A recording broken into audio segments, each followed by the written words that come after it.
Hi hello ನಮಸ್ಕಾರ. ನೆಟ್ಟಿನ್ ಸ್ಟುಡಿಯೋಗೆ ಸ್ವಾಗತ. ನಾನು ನಿತಿನ್ ಶೆಟ್ಟಿ. ನೀವಿನ್ನು ಕೂಡ ಈ ಒಂದು ಚಾನಲ್ ಸಬ್ಸ್ಕ್ರೈಬ್ ಮಾಡ್ಕೊಂಡಿಲ್ಲ, ಪ್ಲೀಸ್ ಸಬ್ಸ್ಕ್ರೈಬ್ ಮಾಡಿ.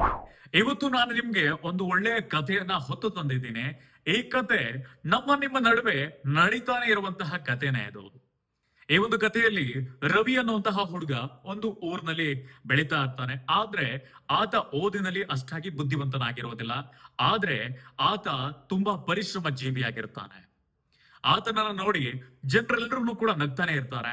ನಿನ್ನಿಂದ ಏನು ಕೂಡ ಸಾಧ್ಯ ಇಲ್ಲ, ನೀನೇನು ಕೂಡ ಮಾಡೋದಕ್ಕೆ ಯೋಗ್ಯನಲ್ಲ ಅಂತ ನಗ್ತಾನೆ ಇರ್ತಾರೆ. ಆದ್ರೆ ಆತನ ಒಂದು ಶ್ರಮವನ್ನ, ಆತನ ಒಂದು ಛಲವನ್ನ ಆತ ಬಿಡೋದೇ ಇಲ್ಲ. ಒಂದಿನ ಆತನ ತಂದೆ ಒಂದು ಬೀಜವನ್ನ ಕೊಡ್ತಾರೆ. ಈ ಬೀಜವನ್ನ ನೆಟ್ಟು ಪ್ರತಿನಿತ್ಯವೂ ಕೂಡ ಆರೈಕೆ ಮಾಡುವಂತ ಆತನಿಗೆ ಹೇಳ್ತಾರೆ.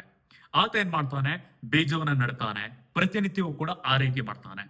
ಮಳೆ ಬರ್ಲಿ, ಬಿಸಿಲು ಇರ್ಲಿ, ಯಾವುದೇ ಸಿಚುವೇಶನ್ ಇದ್ರೂ ಕೂಡ ಆತ ನೀರೆರೆಯುವುದನ್ನ ಬಿಡೋದೇ ಇಲ್ಲ. ಒಂದಿನ ಆತನನ್ನ ನೋಡಿ ಜನ ಹೇಳ್ತಾರೆ, ನೀನ್ ಸುಮ್ನೆ ಪರಿಶ್ರಮ ಪಡ್ತಾ ಇದೀಯಾ, ಇದರಿಂದ ಯಾವುದೇ ಉಪಯೋಗ ಇಲ್ಲ, ಬಿಟ್ಬಿಡು ಅಂತ ಜನ ಹೇಳ್ತಾರೆ. ಆದ್ರೆ ತಾನು ಕಂಡಂತಹ ಕನಸನ್ನ ಆತ ಬಿಡೋದೇ ಇಲ್ಲ. ಪ್ರತಿನಿತ್ಯ ಆರೈಕೆ ಮಾಡೋದನ್ನ ಮುಂದುವರಿಸ್ತಾನೆ. ಒಂದಿನ ಅದೇ ಒಂದು ಬೀಜ ಏನಿದೆ ಅದು ಮೊಳಕೆ ಹೊಡೆಯೋದಕ್ಕೆ ಪ್ರಾರಂಭ ಮಾಡುತ್ತೆ. ತದನಂತರದಲ್ಲಿ ಅದು ದೊಡ್ಡ ಹೆಮ್ಮರವಾಗಿ ಬೆಳೆಯುತ್ತೆ. ಆಗ ಅಪ್ಪ ನಗುತ್ತಾ ಹೇಳಿದ್ರು, ಈ ಮರದಂತೆ ನಿನ್ನ ಶ್ರಮಕ್ಕೂ ಪ್ರತಿಫಲ ಸಿಕ್ಕೇ ಸಿಗುತ್ತೆ. ನಂಬಿಕೆ ಮತ್ತು ಪರಿಶ್ರಮ ಇದ್ರೆ ಯಾವ ಕನಸು ಕೂಡ ದೊಡ್ಡದಲ್ಲ ಅಂತ ಹೇಳ್ತಾರೆ. ನಿಜ ಅಲ್ವಾ?